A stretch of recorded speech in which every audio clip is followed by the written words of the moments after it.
নমস্কার, বাংলা সেরা গল্পে সবাইকে জানাই স্বাগত। শুরু করছি আজকের গল্প। আজ পড়ে শোনাব সুচিত্রা ভট্টাচার্যের লেখা গল্প ৬৯ আর ৬৩। তাহলে শুনতে থাকো গল্পটা। গল্পের নাম ৬৯ আর ৬৩। হানিমুনে চলেছেন তপোধীর আর করুণা। ট্রেন ছাড়তে এখনও মিনিট 10 বাকি। শেষবারের মতো মালগুলো গুনে নিচ্ছেন তপোধীর। সুটকেস 1, প্লাস্টিকের থলি 2, বালতি ব্যাগ 1, ঢাউস কিট ব্যাগ 1, কাঁধঝোলা ব্যাগ 1, টিফিন ক্যারিয়ার 1, ওয়াটার বোতল 1। ওহো, ছোট বেরিংটাও তো আছে ট্রেনের জন্য। মোট তবে হলো গিয়ে 9। সঙ্গের গন্ধমাদনটিকে ধরলে অবশ্য হয় 10। হাঁটতে চলতে দিশে পায় না, ধপাধপ যেখানে সেখানে বসে পড়ে। কোথাও একবার দাঁড়িয়ে পড়লে নড়ায় কার সাধ্যি।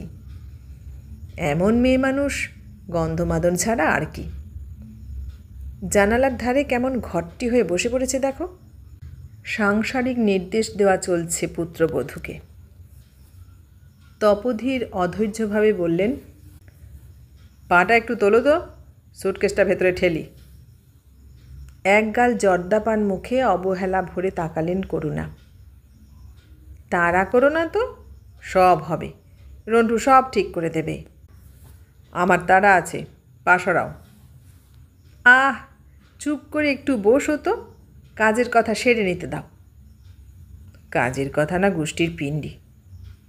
তপোধীর উবু হয়ে বসে পড়লেন। ঠেলে ঠেলে বালতি ব্যাগ ঢোকাচ্ছেন বার্থের নিচে। 7 দিনের জন্য বেড়াতে যাওয়া, তার জন্য মালও কিছু নিয়েছেন বটে করুণা। নিয়েই দায় শেষ। এখন ম্যাও সামলাবে এই বুড়ো চাকর। তপোধীর প্রায় হামাগুড়ি দিয়ে এবার টানলেন সুটকেসটাকে। সঙ্গে সঙ্গে ছুটে এসেছে রন্টু। ওটা ওখানে থাক বাবা, মা পা রাখবে। তারপর রাতে কেউ নিয়ে নেমে গেলে কি হবে? তোমার মার ঘুম ভাঙবে? ব্যস্ত হতে হবে না, চেন দিয়ে বেঁধে দিচ্ছি। চাবিটা শুধু কাছে ঠিক করে রাখো, হারিও না, তাহলেই হবে। তপোধীর সোজা হলেন অগত্যা। গিন্নির কাছে হেরে যাওয়া মুখে বসেছেন এক কোণে। মরুগে যাক, যে যা খুশি করুক। এখন তিনি এদের হাতের পুতুল, যেমন ইচ্ছে নাচাচ্ছে। কথা নেই বার্তা নেই, হুট করে 2খানা টিকিট এনে হাতে ধরিয়ে দিল। তোমাদের দুজনের তো একসঙ্গে কোথাও যাওয়া হয় না বাবা, যাও একবার জোরে সমুদ্রে ঘুরে এসো। আর এই রইল হোটেলের রিজার্ভেশন। 7 দিনে একটু চাঙ্গা হয়ে এসো তো দেখি। প্ল্যানটা অবশ্য রন্টুর একার নয়, এর পিছনে মেয়ে জামাইয়েরও ষড়যন্ত্র আছে। ভালো মানুষ মুখ রন্টুর বউটিও কম যায় না। আর ওই যে রিন্টির মেয়ে বাবলি প্ল্যাটফর্মে দাঁড়িয়ে চুকুর চুকুর করে কোল্ড ড্রিঙ্কস খাচ্ছে, সে বেটিরও সেদিন কি উল্লাস! কি থ্রিলিং! দাদু দিদা হানিমুনে যাচ্ছে। ভূভারতে কেউ শুনেছে বাবা মার বিবাহবার্ষিকীর দিন এইসব মতলব ভাঁজে ছেলেমেয়েরা ট্রেনের টিকিট, হোটেলের বুকিং উপহার দিয়ে বাবা মায়ের বিয়ের 40 বছর পালন করে? ফাজলামি। কামরার জানলায় অরুণাংশু, জামাই, ছেলেরই সমবয়সী। ইঞ্জিনিয়ারিংয়ে ক্লাসমেট ছিল, তখনই রিন্টিকে গেঁথেছে। হাই পাওয়ারের চশমার আড়ালে ছোকরার চোখ হাসছে ফিক ফিক। বাবা চা খাবেন? তপোধীরের তেমন কোনো নেশা নেই, তবু চায়ের নাম শুনলেই জিভ যেন একটু শুলিয়ে ওঠে। বললেন, লিকার চা হবে? রন্টুর বউ ফুট কাটল। এখানে লিকার চা কোথায় পাবেন বাবা? থাক তাহলে, দুধ চা তোমার শাশুড়িকে দাও বরং। আমি প্ল্যাটফর্মে দাঁড়িয়েই খেয়ে নিয়েছি, নেশার জিনিস বলে কথা। সন্তর্পণে পিক ফেললেন করুণা। ট্রেন ছাড়লে একটু কফি খাবো। ধন্যী মেয়ে মানুষ, কত যে নেশা! চা, কফি, পান, জর্দা, মৌরি, সুপুরি, জোয়ান। দাঁত মাজার সময় আবার গুড়া খুঁজাই। সুযোগ পেলে বোধহয় বিড়ি সিগারেট নস্যিটাও ধরে ফেলতেন। সিগন্যাল হয়ে গেছে। বউয়ের ইশারায় রন্টু নেমে গেল কামরা থেকে। সামনের স্টল থেকে ম্যাগাজিন হাতে দৌড়ে এলো রিন্টি। তপোধীরের হাতে পৌঁছনোর আগে করুণা খপ করে নিয়ে নিলেন পত্রিকাটি। এক গাল হাসিতে মুখ ভরে গেল। ও মা, এ যে দেখি শচীনের ছবি। তপোধীর সরু চোখে তাকালেন। তুমি আবার শচীনকে কবে থেকে চিনলে? আমি সব্বাইকে চিনি। শচীন, আজার, মঙ্গিয়া, শ্রীনাথ, তারপর আমাদের ওই ছেলেটা সৌরভ গো। আহা, কি মিষ্টি মুখখানা। এই করেই তো দেশের ক্রিকেটটা ডুবল। যত মূর্খের দল এখন খেলার সমঝদা রয়েছে। তপোধীর ভেঙচে উঠলেন। আহা, কি মিষ্টি মুখখানা। হ্যাঁ, এই মূর্খ মূর্খ করবে না তো। মেয়েরা কি খেলা বোঝে না? গালি, third man, mid on, mid of, সব নাম আমি জানি। এই তো সেদিন রাহুল স্লিপে কি সুন্দর একটা ক্যাচ ধরল। থাক, নাতি নাতনির মুখের ঝাল খেয়ে আর বিদ্যে ফলাতে হবে না। ট্রেন দুলে উঠল। রিন্টি জানালা দিয়ে হাত গলিয়ে ছুঁল মাকে। সাবধানে যেও, দুজনে যেন সারাক্ষণ লড়াই করো না। আমাকে বলছিস কেন? তোর বাবাকে বলে দে। বাবা, তুমি কিন্তু একদম মাথা গরম করবে না। তপোধীর জবাব দিলেন না। প্ল্যাটফর্ম সরে যাচ্ছে ধীরে ধীরে। সরে যাচ্ছে কোলাহল, সরে যাচ্ছে ছেলে মেয়ে, পুত্রবধূ, জামাই, নাতনি। হাত নাড়ছে। রন্টুর গলা উড়েল। কেসটা বোধহয় খারাপ হয়ে গেল রে। পুরীর সি বিচে না দুটো লাশ পড়ে থাকে, স্কন্ধ কাটা। তপোধীর গুম হয়ে গেলেন। সবই যখন জানা, তখন জোর করে পাঠানোর কি দরকার ছিল?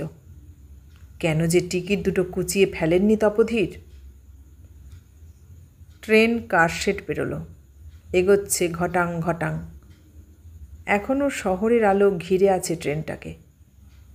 তপোধীরের কূপের মাঝবয়সী লোকটি লুঙি তোয়ালে কাঁধে ফেলে বাথরুমের দিকে এগোলো।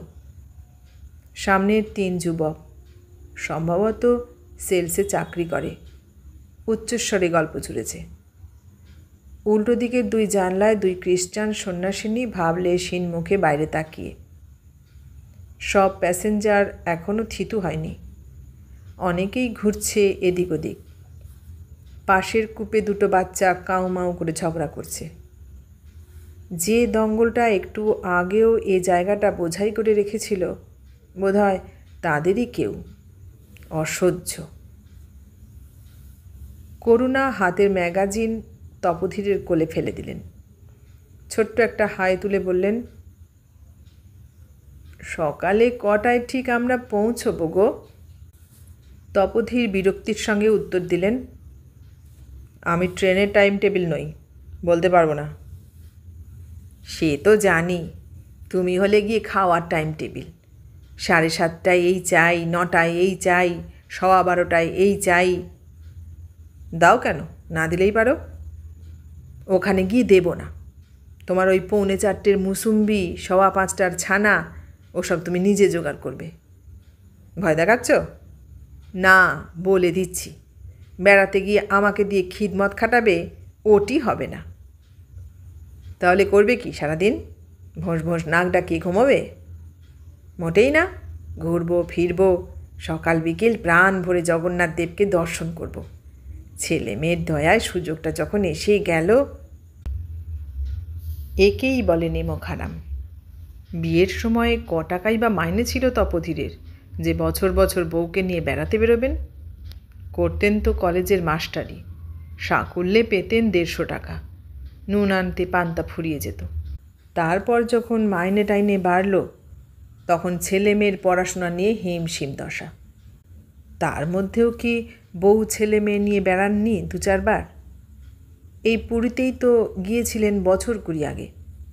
কপাল খারাপ, পৌঁছেই রিন্টির ধুম জ্বর।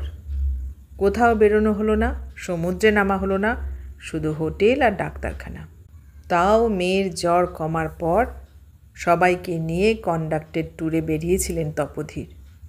কোণারক, ভুবনেশ্বর, উদয়গিরি, খণ্ডগিরি, নন্দনকানন। ফেরার দিন সকালে জগন্নাথ মন্দিরে পুজো দেওয়াও হয়েছিল করুণার। সেসব কথা কি করুণা ভুলে গেছেন? তপোধীরের ঈষৎ অভিমান হলো। ভার গলায় বললেন, হ্যাঁ, ছেলে মেয়েই তো তোমাকে ঘোরাচ্ছে জীবনভর। ঘোরাচ্ছেই তো। মেয়ে জামাই নিয়ে গেল বলে তবু কেদার বদ্রী দর্শন হলো। ছেলের কল্যাণে তিরুপতি কন্যাকুমারিকা। তার আগে জীবনভর তো তুমি ঘরেই বন্দি থেকেছ। ছিলামই তো। ধম্মের মধ্যে কম্ম। একবার পুরী, একবার দার্জিলিং, আর একবার সিমলা। তারপর থেকে তো শুধু ঘাটশিলা আর শিমুলতলা, শিমুলতলা আর ঘাটশিলা। তুমি একটি 1 নম্বরে মিথ্যেবাদী। রিটায়ারমেন্টের আগে এই পুরী যাওয়ার জন্য তোমাকে 2 বার সেধেছিলাম আমি, টোয়াইস। মনে পড়ে? হবে হয়তো। করুণা অবলীলায় অ্যাক্টিভ জর্দা ছুঁড়লেন মুখে। আমার শুধু মনে পড়ে তোমার সঙ্গে একবার জগন্নাথ মন্দিরে গিয়ে আমার খুব শিক্ষা হয়েছিল। গরুর মতো হেট হেট করতে করতে মন্দিরে ঢোকালে আর 5 বাড়ি দিতে দিতে বার করলে। সে তো ফেরার ট্রেনের তাড়া ছিল বলে, চটপট বলে উঠলেন তপোধীর। ট্রেন কিন্তু ছিল সন্ধেবেলা। তপোধীর অপ্রতিভ মুখে হাসলেন একটু। সেই কথা এখনো মনে পুষে রেখেছ? করুণার গাল ফুলল। আমার সব মনে থাকে, কিছু ভুলি না। তপোধীর চুপ মেরে গেলেন। আর চোখে একবার সহযাত্রীদের দেখলেন, একবার স্ত্রীকে। ওই গোলগাল ফর্সা মুখ, পুতুল পুতুল চোখের মহিলাটিকে 40 বছরেও ঠিক চেনা গেল না। কত দরকারি কথা অনায়াসে ভুলে যায়, অথচ 20 বছর আগের তুচ্ছ স্মৃতিও যত্ন করে সাজিয়ে রাখে মনে। কেন যে এমন হয়? শহরতলি পার হয়ে ট্রেনের গতি বেড়েছে। দুদিকে এখন জমজমাট অন্ধকার, মাঝে মাঝে অস্পষ্ট আলোর ফুটকি। মাঝবয়সী লোকটি লুঙ্গি শোভিত উঠে পড়েছে উপরের বার্থে। এখন শোয়ার তোড়জোড় করছে। 2 সন্ন্যাসিনীও শোয়ার সিট জোড়া লাগিয়ে নিয়েছে, মুখোমুখি বসে কথা বলছে। 3 যুবকের একজন তপোধীরের পাশে এসে বসল। হাঁটুতে ব্রিফকেস রেখে 3 সঙ্গী তোড়জোড় করছে তাস খেলার। তপোধীর একটু সরে এলেন করুণার দিকে। শেষ ফাগুনের বাতাস হু হু ঢুকছে জানলা দিয়ে। ঠান্ডা হাওয়া, তবে কামড় নেই, ভারী নরম মিঠে। কফিওয়ালা এসে গেল। হেঁকে হেঁকে কানের পোকা নাড়িয়ে দিচ্ছে। তপোধীর গলাতে চাইলেন করুণাকে। কফি খাবে না? করুণার চোখ জানলার বাইরে। ঘুরলেন, গুমগুম স্বরে বললেন, থাকবে কেন, খাও না। বলেই কফিওয়ালার দিকে অর্ডার ছুঁড়েছেন তপোধীর। 2টো কফি দাও দেখি, একটাতে দুধ একটু কম। দুধ তো আমাদের মেশানোই থাকে দাদু। ঠিক আছে, তবে তাই দাও। তুমি এখন কফি খাবে নাকি? করুণার ভুরু কপালে জড়ো। তোমার না কফি খেলে রাত্রিরে ঘুম হয় না? একদিন কিছু হবে না। না, এরপর সকাল থেকেই তো বুক জ্বালা অম্বল এসব শুরু হবে। সকালের ভাবনা সকালে। কাগজের গ্লাস করুণার দিকে এগিয়ে দিলেন তপোধীর। নিজেরটাও নিলেন, চুমুক দিচ্ছেন। একটু ঝুঁকলেন স্ত্রীর দিকে। যুবকদের কান বাঁচিয়ে নিচু গলায় বললেন, একটা রাত নাই বা ঘুমালাম। হঠাৎ এমন বদখেয়াল? আমাদের তো আর আগে হানিমুন হয়নি। ছেলেমেয়েরা যখন পাঠালোই, তখন নয় আজ রাত থেকেই ন্যাকামো। সকালবেলা যদি বলো ঘুম হয়নি বলে পেটে গ্যাস হয়েছে, তখন কিন্তু আমি তোমার ধুরধুরি নেড়ে দেব। কফির গ্লাস বাইরে হাওয়ায় ছুঁড়ে দিলেন তপোধীর। 2 হাতের বুড়ো আঙুল দেখালেন স্ত্রীকে। আমার কাঁচ গলা হবে। গিয়েই একটা এমন সমুদ্রে স্নান করব, শরীরটা তর হয়ে যাবে। সে কি, তুমি সমুদ্রে নামবে নাকি? তাহলে আর পুরী যাওয়া কিসের জন্য? আবার গলা নামালেন তপোধীর। কেন, তুমি নামবে না? মরে গেলেও না। করুণাও ফিসফিস করছেন। জলে নামলে কাপড় চোপড় ঠিক থাকে না। মনে নেই সেবার দীঘায় গিয়ে কী অবস্থা? বাবলি হেসে লুটোপুটি খাচ্ছিল। ও, এই কথা। তার ব্যবস্থা হয়ে যাবে। কি হবে? আমার সব খেয়াল থাকে। তোমার জন্য একটা এক্সট্রা আন্ডারওয়্যার এনেছি। আমি আন্ডারওয়্যার পরে সমুদ্রে নামবো? তোমার কি ভীমরতি ধরেছে? 3 যুবক তাস খেলতে খেলতে ট্যারচা চোখে তাকাচ্ছে, মুখ টিপে হাসছেও যেন। তপোধীরের লোমওয়ালা বড় বড় কান লাল হয়ে গেল। মিনমিনে কিন্তু মরিয়া স্বরে বললেন, অসুবিধের কি আছে? শাড়ি সায়ার নিচে পড়বে। ছি, অতই যদি লজ্জা, তবে কারুর একটা সালোয়ার কামিজ আনলে না কেন? চুপ করো তো, পাগলের মতো কথা বলো না। করুণা কাঁধের ওপর আঁচল গুছিয়ে নিলেন। তোমাকেও জলে নামতে হবে না। কেন? প্রেশারের রোগী সমুদ্রে নামবে কি? কালকেই আমি প্রেশার চেক করিয়ে এসেছি, ওষুধও আছে সঙ্গে। থাকুক, রন্টু আমাকে পই পই করে বারণ করে দিয়েছে বাবা যেন নুন জলে না নামে। বললেই হলো। রন্টু কি আমার গার্জেন? তপোধীরের গলায় ঝাঁঝ ফিরে এলো। দেখাশুনো যখন করে তখন গার্জেন তো বটে। এই করে করে তো ছেলেকে মাথায় তুলেছ। বাপকে আর কেয়ার করে না। অমান্যিটা কি করেছে? করেনি? ওইটুকু ছেলেকে পই পই করে হস্টেলে পাঠাতে বারণ করলাম। হস্টেলে না পাঠালে কি ছেলে মানুষ হয় না? তা ওদের ছেলে, ওরা যা খুশি তাই করেছে। তোমার কি? আমার শরীর নিয়েও আমি যা খুশি করব, জলে নামব। নেমে দেখো, আমি পরের ট্রেনেই কলকাতা ফিরে যাব। অসহায় ক্ষোভে দাঁত কিরমির করলেন তপোধীর। করুণা সব পারেন। বপুতেই শুধু গন্ধমাদন নয়, তার মতটিও নড়ানো বড় কঠিন কাজ। এক সময়ে তখন রিন্টি কোলে, রন্টু বছর 4 খুব ব্রিজ খেলার নেশা হয়েছিল তপোধীরের। কলেজ থেকে চলে যেতেন তাসের আড্ডায়, ফিরতেন সেই 10:30-11টায়। করুণা খুব রাগারাগি করতেন, বাপের বাড়ি চলে যাবেন বলে ভয় দেখাতেন। তপোধীর আমল দেননি। হঠাৎ একদিন বাড়ি ফিরে দেখলেন ঘর শুনশান। ছেলে মেয়ে নিয়ে সত্যি সত্যি কোন নগর চলে গেছেন করুণা। 5-7 দিন মাথা ঘামাননি তপোধীর। হাত পুড়িয়ে রেঁধে বেড়ে কলেজ করেছেন। তারপর এক সময়ে টনক নড়ল। কোন নগরের স্ত্রীকে ফিরিয়ে আনতে গিয়ে আরও বিপত্তি। করুণার এক গো, ছেলে মেয়ের মাথায় হাত রেখে দিব্যি গালতে হবে, আর কখনো তাস ছোঁবেন না তপোধীর, তবেই ফিরবেন করুণা। তপোধীরকেই হার মানতে হয়েছিল সেবার। সে নিয়ে অবশ্য এখন আর কোনো খেদ নেই তপোধীরের। তাস ছেড়ে ছেলেমেয়ের পিছনে সময় ব্যয় করা আখেরে ভালোই ফল দিয়েছে। দুজনেই কৃতী হয়েছে লেখাপড়ায়, প্রতিষ্ঠিত হয়েছে। তাদের সঙ্গে বন্ধন আরও নিবিড় হয়েছে তপোধীরের। বাপ মাকে যথেষ্ট মান্যিগণ্যই করে ছেলে মেয়ে। তবে এই মুহূর্তে সে কথা স্মরণে আনতে রাজি নন তপোধীর। গাল ঝুলিয়ে বসে আছেন।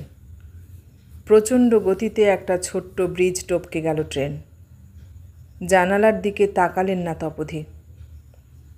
করুণা হাঁটু চেপে উঠে দাঁড়ালেন। বাথরুমে যাচ্ছেন।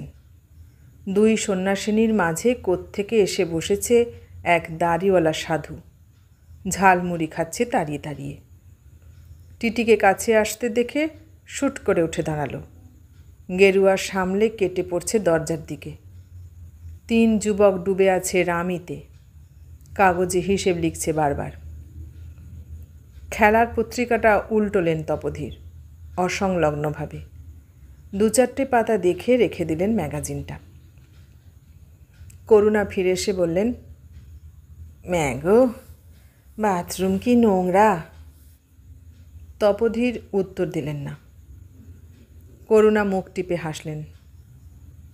রাগ করো কেন? আমি যা বলি ভালোর জন্যই বলি। তপোধীরের কথা বলার ইচ্ছে হলো না। করুণা এক দৃষ্টে দেখছেন স্বামীকে। ঠিক আছে বাবা, নেমো সমুদ্রে, বেশিক্ষণ থেকো না। আর তুমি? তপোধীরের ঘাড় শক্ত। গিয়ে দেখা যাবে ক্ষণ। করুণা হাসি ছড়িয়ে গেল। এবার টিফিন ক্যারিয়ারটা পেরে দাও দেখি, 9টা বাজে, খাওয়াটা আগে সেরে নাও। তপোধীরের রাগ নিভে গেল। নিঃশব্দে উঠে 4 থাকের কৌটোখানা নামালেন। মেনু কি? তোমার জন্য মালাই চমচম আছে, নরম পাকের সন্দেশও তোমার মেয়ে এনেছিল। বৌমা দুপুরে আলুর দম বানাচ্ছিল না, গন্ধ পাচ্ছিলাম।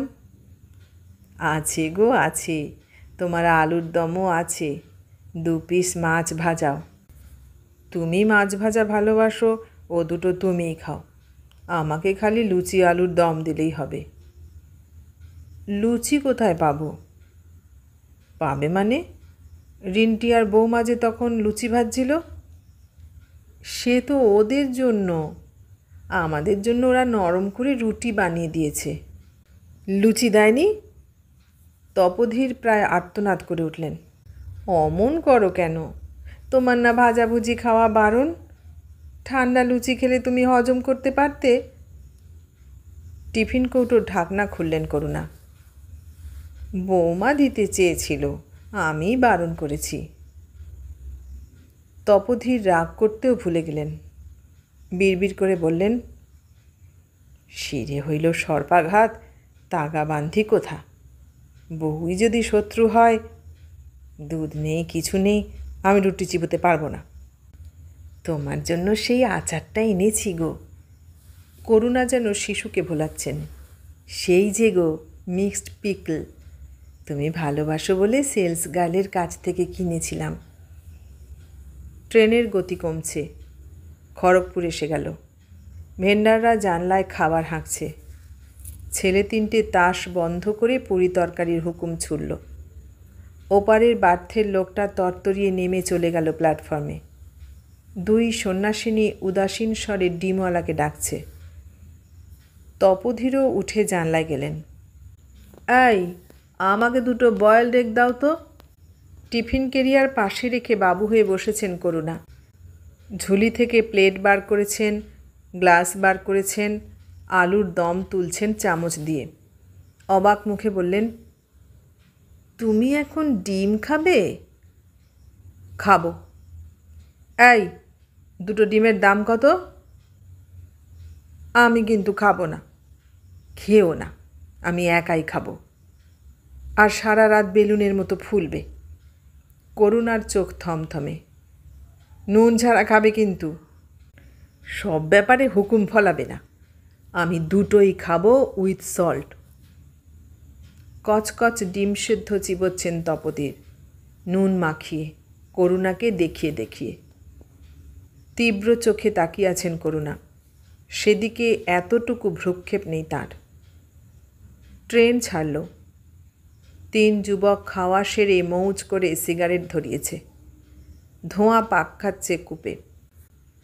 মাঝবয়সী লোকটা 8 ডজন কলা হাতে পাকা মাদারির মতো টঙে উঠে গেল।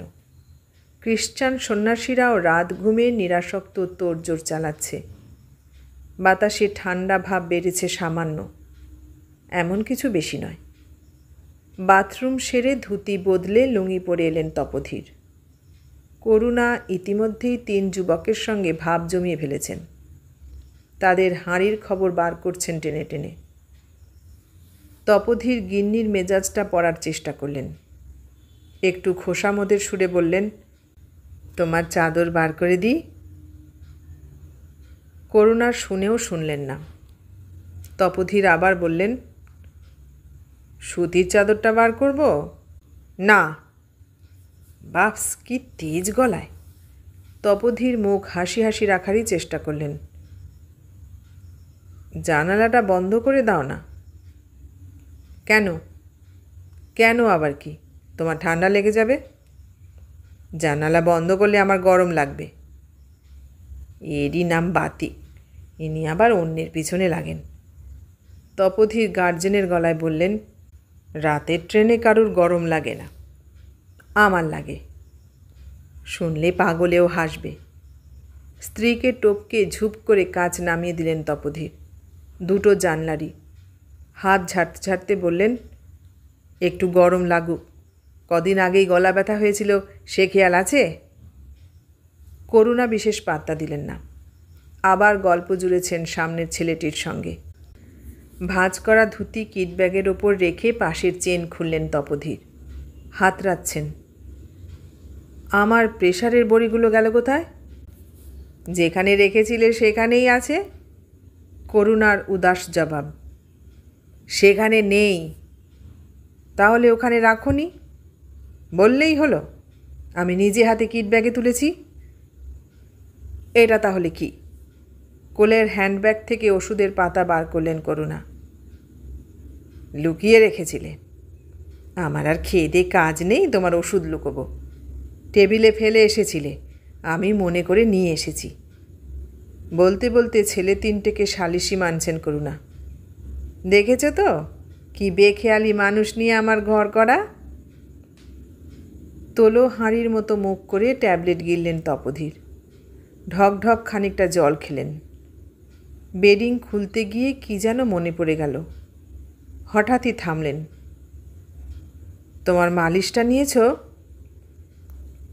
আমার তোমার মতো ভুলো মন নয়, বালতি ব্যাগে আছে।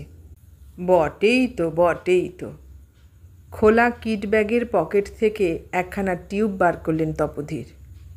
করুণার নাকের সামনে নাচাচ্ছেন। এটা তাহলে কি? খপ করে ওষুধটা কেড়ে নিলেন করুণা। নিজের হ্যান্ডব্যাগে পুরে ফেললেন। ও, এটা তোমার কাজ, তাই আমি বেরোনোর সময় খুঁজে পাচ্ছিলাম না। আমার কাজ নয়, তোমারই বেআক্কেলেপনা। কেউ যদি সরিয়ে রাখে কি করব? সরাইনি, মনে করে সঙ্গে নিয়েছি। বলেই ছেলে তিনটের দিকে ফিরলেন তপোধীর। দেখো দেখো কি চিজ নিয়ে ঘর করি আমি। মজা পেয়ে হাসছে তিন যুবক। হাসতে হাসতেই টপাটপ মাঝের বার্থ নামিয়ে ফেলল। ফুঁ দিয়ে দিয়ে বালিশ ফোলাচ্ছে। পেশাদারি ভঙ্গিতে আয়োজন করছে শোয়ার। 5 মিনিটের মধ্যে ডান কাত ফিরে ঘুমিয়ে পড়ল তিনজন। তপোধীর বসে বসে হাই তুলছেন। এবার তো আমাদেরও শুতে হয়। সারা রাত জাগবে বলেছিলে না? করুণার কণ্ঠে উপহাস।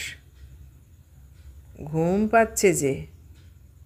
তবে শো, দাঁড়াও বিছানা করে দিই। এখানে কেন? আমি মাঝের বাড়তে যাচ্ছি। ওটা এখন নামাবে না। কেন? কারণ আমি ঘুমোবো না তাই। ওটা নামালে আমার বসতে অসুবিধে হবে। তপোধীর কথা বাড়ালেন না। বাধ্য ছেলের মতো নিচের বার্থেই শুয়ে পড়লেন, করুণাকে আলগা ছুঁয়ে। তপোধীরের মাথার কাছে গুটিসুটি মেরে বসে আছেন করুণা। আনমোনা চোখে দেখছেন পৃথিবীটাকে বন্ধ কাচের এপার থেকে। রাত নিঝুম হয়ে এলো।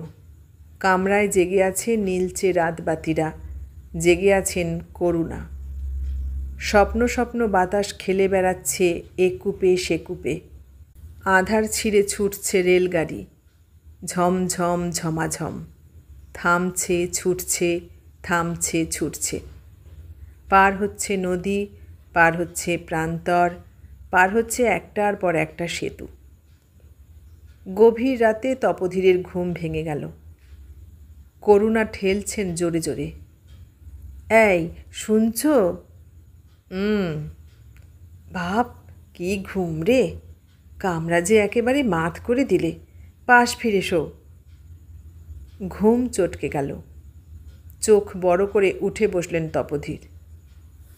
চিল্লাচ্ছ কেন? হলোটা কি? সিংহের মতো নাক ডাকাচ্ছ কেন? তোমার তাতে কি? আমার ঘুম আসছে না। ট্রেনে আমার ঘুম আসবে না।